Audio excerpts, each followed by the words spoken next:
Assalamualaikum warahmatullahi wabarakatuh. Saya Umi Muthaharoh dari Pendidikan Bahasa Arab semester 5. Di sini saya akan menjelaskan tentang mata kuliah media dan teknologi pembelajaran bahasa Arab. Yang akan saya ulas di sini adalah tentang hasil praktek pengembangan permainan tebak kata Roksun Sirah pada SD Sunan Kalijogo, Malang, tingkat kelas 5 dan kelas 6. Nah, di sini akan sedikit saya ulas hasil prakteknya. Nama kegiatan yang saya lakukan bersama teman-teman itu adalah kegiatan mengembangkan permainan tebak kata dengan kitab Roksun Sirah. Jadi di sini medianya adalah kitab Roksun Sirah yang digunakan untuk media sebagai anak-anak belajar agar lebih banyak mendapatkan mufrodat tentang bagian tubuh. Kita menggunakan lokasi di Langgar Wakoh Sunan Kalijogo, berdekatan dengan SD Sunan Kalijogo. Dan anak-anak yang kita ambil atau nama peserta kegiatan tersebut adalah yang ada 2 putra dan 4 putri. Yang pertama ada Ali Mustafa, Sandi Putra, Faza, Ilma, Nadia, dan Asmaul Husna. Nah, bahan dan alat yang kita gunakan dalam pengembangan media tersebut, yang pertama ada kitab, yang kedua pensil, yang ketiga kertas sebagai penulis poin anak-anak tersebut saat berlomba, yang keempat handphone untuk dokumentasi, yang kelima ada stopwatch untuk mengukur tingkat kecepatan anak-anak ketika bermain tebak kata. Nah, selanjutnya ada tahapan praktikum.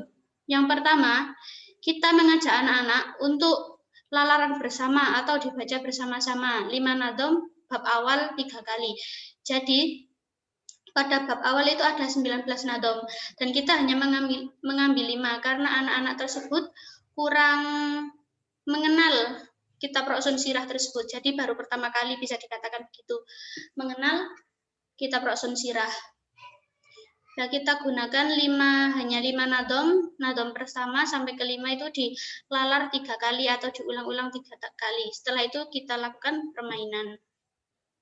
Nah, dalam permainan tersebut ada instruksinya. Yang pertama, ada permainan dilakukan oleh 3 kelompok. Masing-masing kelompok terdiri dari 2 orang. Jadi anak 6 tadi kita bagi 3 kelompok yang masing-masing terdiri atas 2 orang. Laki sendiri dan perempuan sendiri.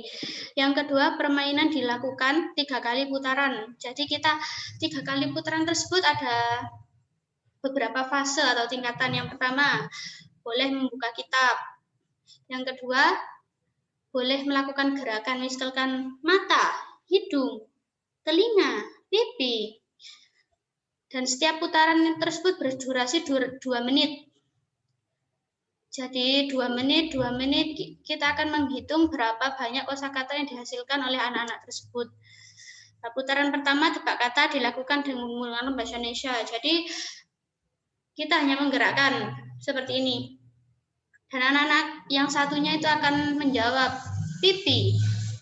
Dan yang kedua, tebak kata dilakukan dengan menggunakan bahasa Arab dan melihat kitab. Jadi menjawabnya itu dengan bahasa Arab, tetapi boleh melihat kitab untuk melihat apa artinya anggota tubuh tersebut atau bahasa Arabnya. Yang ketiga, ada putaran ketiga, tebak kata dilakukan dengan menggunakan bahasa Arab tanpa melihat kitab. Jadi menebaknya menggunakan bahasa Arab, tapi tidak melihat kitab. Seberapa jauh mereka sudah menghafal kosakata tersebut. Nah, ini hasilnya. Putaran pertama yang putri ada kan 2 menit. Tahap pertama dapat 20 kosakata yang menggunakan bahasa Indonesia. Kan mudah, 20 menit. Yang tahap kedua yang menggunakan bahasa Arab tetapi boleh melihat kitab. Itu mereka mendapatkan 15 terbanyak kosakata dan paling sedikit 9. Yang tahap ketiga ada 14 kosakata, itu terbanyak dan sedikitnya 8. kelebihan dan kekurangan media yang kita gunakan itu atau pengembangan yang kita gunakan itu, yang pertama ada kelebihannya, lebih cepat menghafal kosakata karena menyenangkan, bisa ada rasa tegang atau gopoh, tergesa-gesa. Yang kedua menambah kosakata, dan begitu mereka bisa menambah kosakata lebih mudah. Yang ketiga, siswa lebih tertarik untuk belajar. Kenapa bisa bisa tertarik? Karena tidak membosankan, tidak monoton yang harus hafalan, distorkan, tidak begitu. Yang keempat, memudahkan dalam menanamkan konsep pelajaran dalam ingatan siswa. Jadi kan di sini langsung ada seperti kepala. Oh, kepala, langsung ingat. Kalau roksun kepala, ainun mata, seperti itu. Dan selanjutnya ada kekurangannya, yaitu memerlukan waktu yang lama sehingga materi sulit tersampaikan. Untuk anak-anak mengingat apa yang mereka hafal, itu perlu waktu yang lama. Karena mereka belum pernah mengenal sebelumnya. Kalau mereka sudah terbiasa lalaran bersama, biasa ngaji kitab Rasul sirah bersama, itu akan mempermudah mereka untuk menghafal kosakata. Nah, ini ada dokumentasi saat kita melakukan praktek pengembangan pembelajaran tersebut.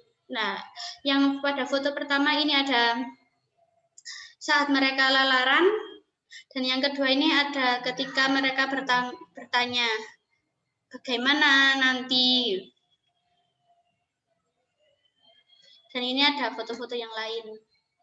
Terima kasih. Wassalamualaikum warahmatullahi wabarakatuh.